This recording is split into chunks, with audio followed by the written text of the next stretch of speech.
Hey guys, how you doing? Well, I'm doing okay.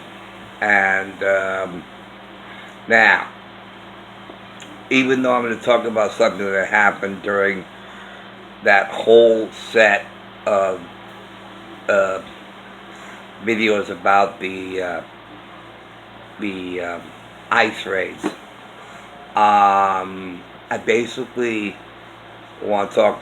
It happened during that, but I'm adding that to a more collected topic of the way we treat each other. Okay? Now, the Jewish tradition says, and matter of fact, I think I've mentioned this, that there was a man who approached a great sage and asked the sage to explain Judaism while standing on one foot. And without even thinking, the sage said, "What is hateful to you, do not do to somebody else." All the rest is commentary. Now go study. Boom. That's it. What is hateful to you, do not do to somebody else. So, basically, the Jewish tradition, at its core, focuses on how we treat other people, our behavior. Now, everything is a choice. Everything is a choice because God gave us free choice, free will. So,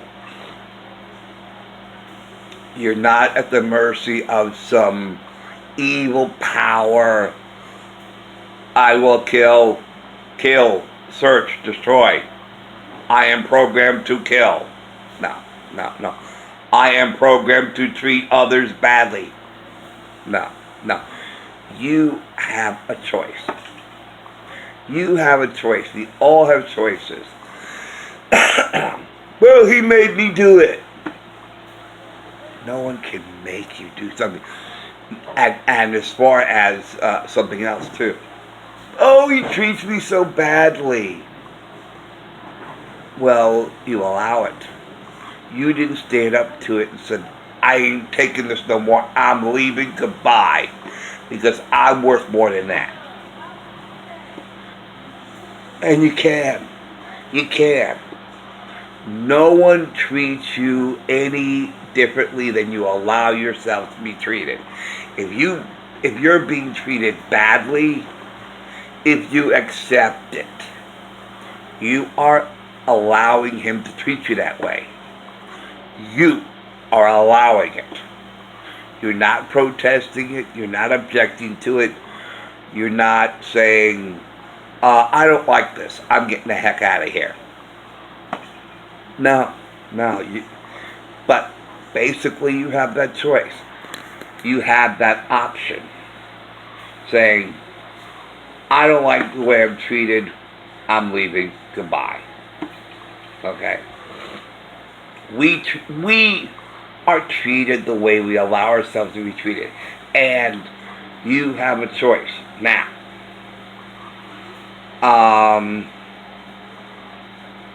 as a song that came out in 1972 by the Carpenters, "Hurting Each Other."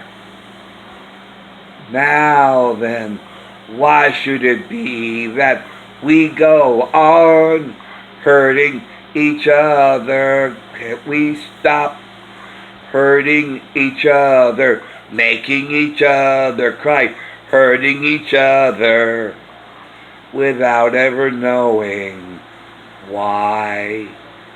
So, it's a shame that that song is lost, well, except for those who keep it close to their heart. No, I will not be allowed to be treated badly. And I will not treat other people badly. Now, all the Democrats and Mad Maxine, you know, body get in their face, you know, be abusive, you know. You know, why do we allow people to keep pushing to treat other people badly? You know, it's it's it's mind-boggling. I don't understand it. I don't understand it. Life is difficult enough, you know, to treat each other badly and yelling and screaming on their side. We don't do that. Hey, we don't do that. Oh yeah, we'll say lock her up, lock her up. CNN sucks, CNN sucks. But and they say, oh my God, we're gonna get attacked. Wow, you are delusional, Jim Acosta said. I'm in fear of my life. Oh my God. Have you been on this side where Antifa or whatever and they're attacking? It's like they're afraid of being attacked and yet their side attacks other people. Oh yeah, great. And we, you know, now there are quote-unquote trolls in the shadows of the comment section of videos, and they're all, you know, they're attacking all the people who comment. And yet, you know, I decided to visit, well, I didn't decide to visit, it just, you know, happened to visit because he was a friend of mine. And he would post all these anti-Trump memes and things out there. And I would read all the comments, and all the comments basically support the same side, same thinking, you know, and there is nobody, basically no one conservative who attacks them. Okay, you know why, don't you? Because we're not interested. We're not interested. Matter of fact, we're really not interested in what their side has to say. Because, you know, it's all distorted stuff. And we just say, you know what? That's them. We're not interested in them. Let's just be where we're happy. Watch videos we agree with and help encourage us and enlighten us and all positive messages that we can build upon. And it's so wonderful. And you know, we take constructive criticism. Okay, well, you got a point, and thank you for pointing them out. I'll make sure to change it, whatever. Their side, you know, nobody's over there. Nobody's over there. And yet they come over to our side and attack us in the comment section. And I've left many comments. Are you lost? Why are you over here? Why are you watching a video that makes you upset? Are you a masochist? Why don't you? You're not going to make any friends here. Why don't you go over and watch a video you agree with? Okay, why upset yourself? Why make yourself upset? Don't you want to be happy? Don't you want peace in your mind? Watch what you agree with. That's why we have choices. That's why we have different cereal brands. That's why we have different video games. That's why we have different this, different that. Because people are different and we go with what we enjoy.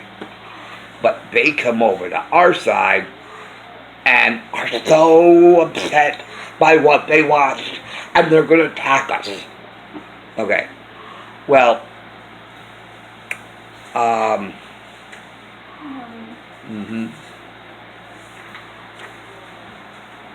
Thank you. Um, so I put out these sets of videos about the ice raids, and I received a couple of responses by two people. And I was talking about, one guy says, because I was thinking about the legality of the ice raids, and he says, why don't we talk about the legality of Trump University? Huh? Where the heck did that come from? I'm not talking about Trump University. Hell, what's Trump University got to do with what I'm talking about? You know. And he called me Trump trash. Oh, very nice. Very nice. Do you always treat people this badly, sir?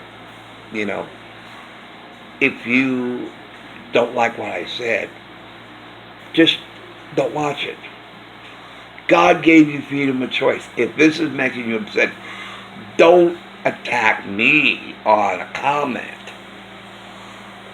You know, if you see a thing like legality of ice raids and you don't agree with that, don't watch it. Hello? Anybody home? Hey, anybody home? If something is what you disagree with it, don't watch it. Wow. Oh, is that so smart? But no, he chose to watch it and chose to get upset and attack me. And call me, quote unquote, a fucking retard. Wow. That really shows where his values are, right?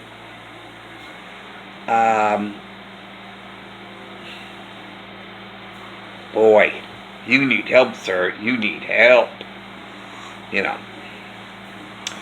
But the thing that really got me, and it's not that it offended me, it was like, wow, we're really like just really going through La La Land over there. It's like, whoa, I think he smoked too much something. I think he had bad angel dust or something. He just, his thinking is so chaotic. When he said in a comment to me that you, meaning me, Jim Lifton, right, that he claimed that I said the Mexicans made me fat. I was like, what? What? What? I said that the Mexicans made me fat. When did I say this? When did I say this? And I said that to him. I said, prove to me I said it. Where's your proof? Show me. Please, I want you to show me where I said that the Mexicans made me fat. And guess what? He never responded. Guess why? Because he knew it wasn't true. He knew it wasn't true. This one's about treating other people, how badly people treat other people. Because, and you know, I have been struggling with obesity all my adult life. I have heard it all. I've heard it all. And that's why I like Weird Al Yankovic's parody of fat. I'm so fat that my shadow weighs 42 pounds. And there was one joke, it was a fat joke, and said, well, he's so fat when he sits around the house, he sits around the house. You know, hey, I've heard it all. I've heard it all. They mean nothing to me. It's like empty words. That's really all they are. Empty words. When I was still in New York, a kid walked up to me and he said, boy, you're big. And I said, yeah, and you're little. Your point? What's the point? And he gave me that deer in the headlights look, like, He wasn't expecting it. He wasn't expecting that kind of response. You know, I have been ridiculed. I've been called everything. I have had so many negative comments about my appearance. And that's another thing. Why are people, especially on the left-hand side, put so much focus on a person's appearance? Race, size, mostly race. Why is a person's appearance so much more important than a person's character, personality, how he conducts himself, how he treats others, and so somebody attacks my appearance. Okay, what about a skinny guy? He could be a child molester, but I'm terrible because I'm bad. But he's okay because he's thin, even though he's a child molester. I don't understand the rationale behind putting so much focus on appearance. So I went out on a date with a woman. I was in Pennsylvania. We were at a Denny's. I'll never forget this. It was at a Denny's restaurant. And I'm sitting there with my date, and I'm enjoying our conversation and everything. And she says, people at the other table are staring at you. I said, okay. It's like, if they want to put so much focus on staring at me instead of engaging in your company at the table, that's their problem. That's their problem. That ain't my problem. That's their problem. They're ignorant. Hey, that's on them. That ain't on me. If they want to stare at me, fine. Let them stare at me. I don't give a damn. I'm here with you. I'm not here for them. I'm here with you to have a nice meal with you as we engage in wonderful conversation. If they want to stare at me instead of focusing on, their meal or themselves, that's on them. When I was married and I was walking through the mall, and as we were just about to go to the exit, my wife says to me, "Hey, did you see those kids? They were smirking and mocking you and giggling at you." I said, "Really? Where?" Let them. I don't care about them. I care about you. I care about what we're here for. I don't care about how others, hey, if they do that, that's on them. That ain't on me. But she was very embarrassed. But I think she said she was embarrassed for me. I appreciate that, but hey, I ain't embarrassed. Because I don't care what other people think about me by my appearance. And let's see. I know. Here's another one, right? My last girlfriend and I, we were at the library, and we were done at the library, and we were walking toward the elevators to go to the car, right? So we're walking along, and I think there was these two guys, right? And one guy was apparently drunk and started making these rude comments about me. And I don't remember if I heard it or made a comment or whatever. And I said, okay, if I did, I probably said, "Thank you, sir, your comment is duly noted," and I'll just keep going. And she was impressed. She says, "Oh boy, the way you handled that," and then later on, before we got to the elevator, the guy who wasn't drunk, the guy who was with the guy who made the comment, he comes back to me and he says, "Excuse me, sir, I want to apologize to my friend. He's drunk and rude, and there was no excuse for what he said to you." I said, "Oh, Okay, well, thank you. That's very big of you, sir. I appreciate that. You're a good man, or whatever. I said, see, they're good. There are good people. There are good people who care about the way we treat each other. And so if he's going to say, you said you're fat because you said the Mexicans made you fat.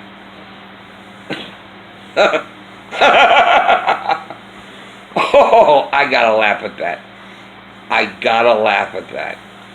Oh, that's rich. That is really rich. I know why I'm fat. Because I was in a depression and I ate a lot. So, don't you tell me, a lie. I never said that. And I said, what the hell's the Mexicans got to do with it? Now here's something else, right? And this is talking about Mexicans, all right? Mexicans are Mexicans.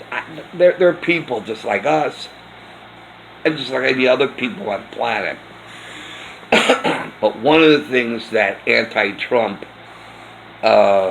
people say is that they assert or they claim that President Trump said that Mexicans are rapists.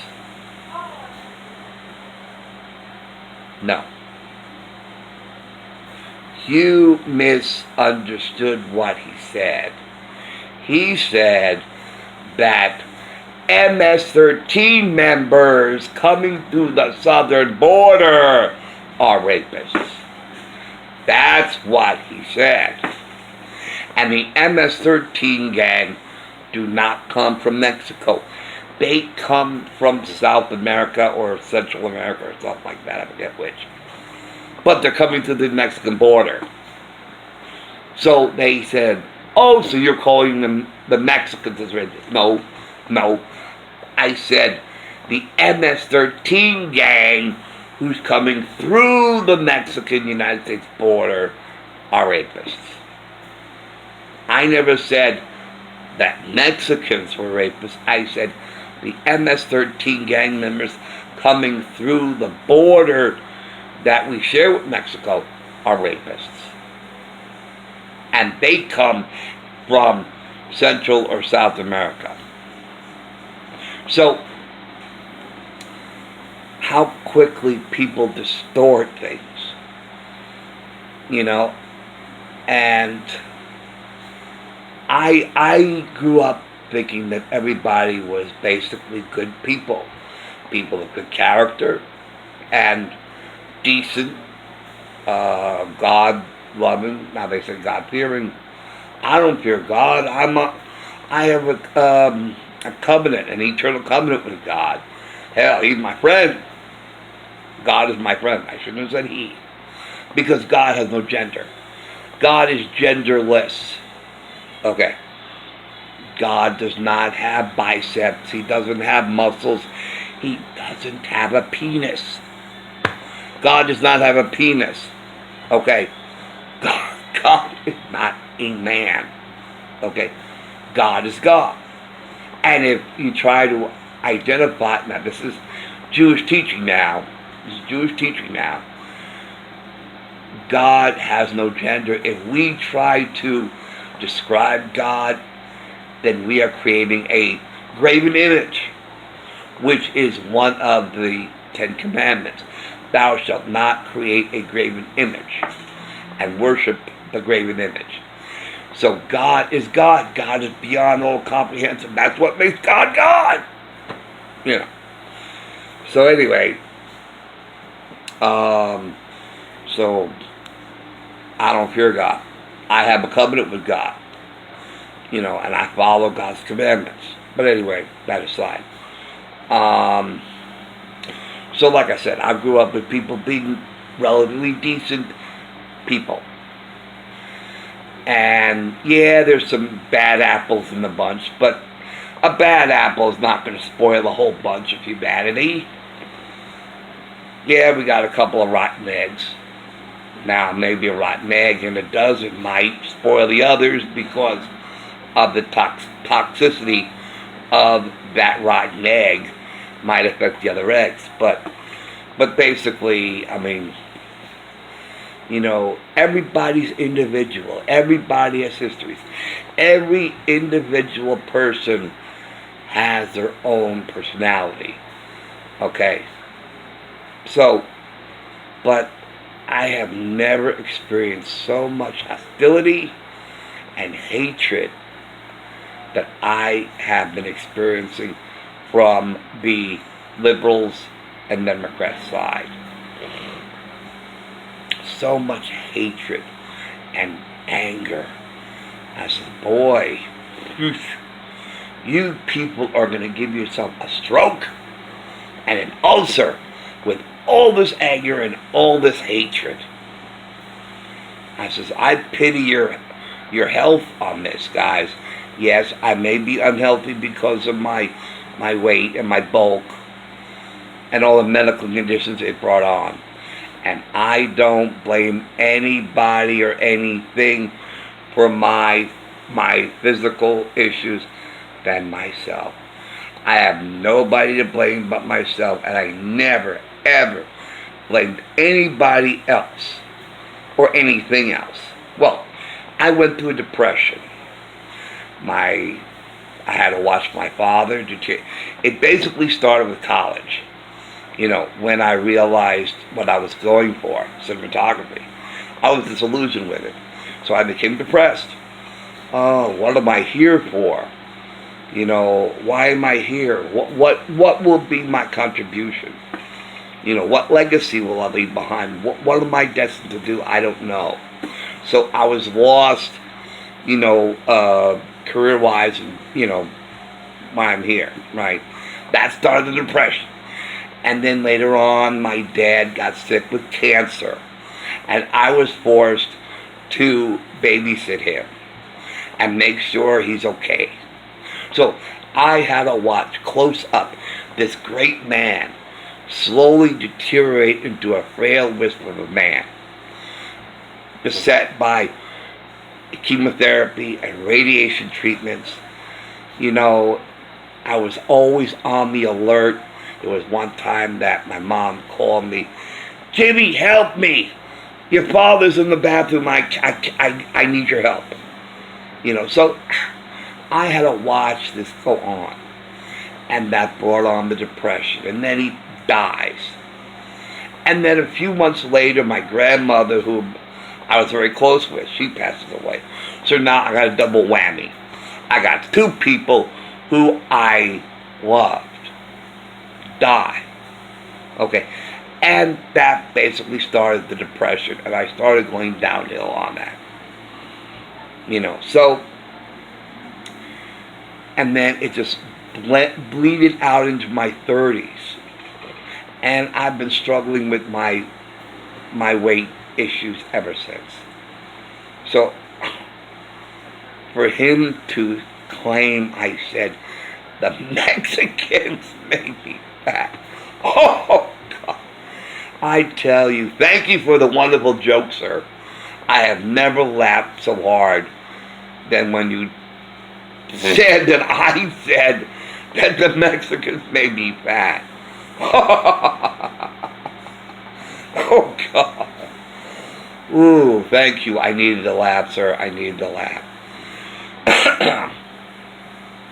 So, like I said, I've heard it all. Anyway, that's basically all I wanted to say. So, anyhow, thanks for watching. Thanks for listening. And I'll see you later. Oh, by the way, this isn't a gun. I mean, I just want to make this very clear. When I do this, it almost looks like a gun, but it's not a gun. And I go, like it's a gun. It's not a gun. I'm just doing that for doing that. There's no hidden message in there at all. So I just want to make that clear before I get any comments about that. Okay. everybody on the left side, they don't know how to have fun. They don't know how to have fun.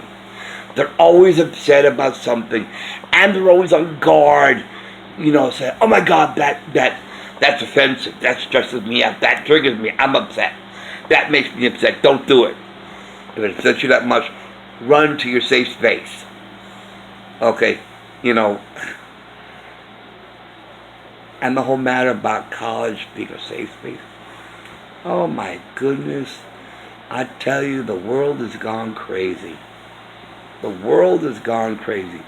Stop the world, I want to get off. It's like, what the heck is going on in our society? I think half of our society, which is their side, the Democrats, liberal side, they got a screw loose or something. I mean, I think they've been taking too many drugs. I think they've been snorting too much cocaine. I think they've been smoking too much pot, taking too much crack, smoking too much meth. I don't know. They're doing something. I think they're just nuts. They just, okay, you people, you need to, you people need help. Because I have never heard so much craziness than I do with those on the left. I mean, the insanity of things I've heard. It's like, huh? What the hell is that? What? I don't get that. But anyway, like I said, I think they've been taking too much drugs. I think and since so much of that side of the country has legalized pot, maybe that's true. Maybe they have been smoking too much pot, and that's why they think the way they do. I don't know. I tried pot twice actually. The first time tastes like a bad cigarette. Yeah, tastes like a bad cigarette that's been sitting on the radiator for 2 years. Like, that's terrible. And then the other time I smoked it, it was laced with angel dust, and I had a bad trip on it. I was gone for a whole week. When I described my experience to another pothead, she said to me, "Oh, you had a bad trip on angel dust." I said, "Oh, great." They laced the marijuana with angel dust. And this is another reason why drugs should never be, well, if they were legalized, then that means that the FDA would have to get involved and make sure that there would be no lacing of angel dust or some other psychotropic agent in with the marijuana. You never know what it's laced with. You're nuts if you are gonna trust a pusher, a drug dealer, that they're gonna sell you marijuana that is not laced with anything that may kill you. Hell, they could lace it with rat poison, and you're smoking pot that's been laced with rat poison. You don't know what they're lacing it with. I didn't know that the pot I smoked had angel dust in it. And that was it. I never touched drugs again. I said, hell, that could have killed me. Jeez. And there have been a lot of people who have died from the drugs they were taking. I think it happened just recently. I think I saw a news report just recently that they were taking something that was laced with something. It was a combination of drugs that they mixed to this one drug that they sold to somebody. And that was enough to kill him, and it did. So, hell, I'm not taking any drugs. I don't want to die, and I don't want to risk my life on a good feeling that could kill me. So you people, you're crazy if you want to take that risk. that the drug you're taking could kill you. You gotta be nuts to, do that. I care about living. I care about myself. Even though I do care about my health, even though for a long time I was so depressed. So now I'm struggling with it. I'm fighting with it. I already lost over 200 pounds. And I'm fighting to lose another 200 more. Because I care now. I see a future for me now. So anyway, that's about basically all I wanted to say. So, thank you for watching. Thank you for listening. And if you like what you see, subscribe to my channel and take care. And I'll see you soon. Thanks for watching. Have a good one. Take care.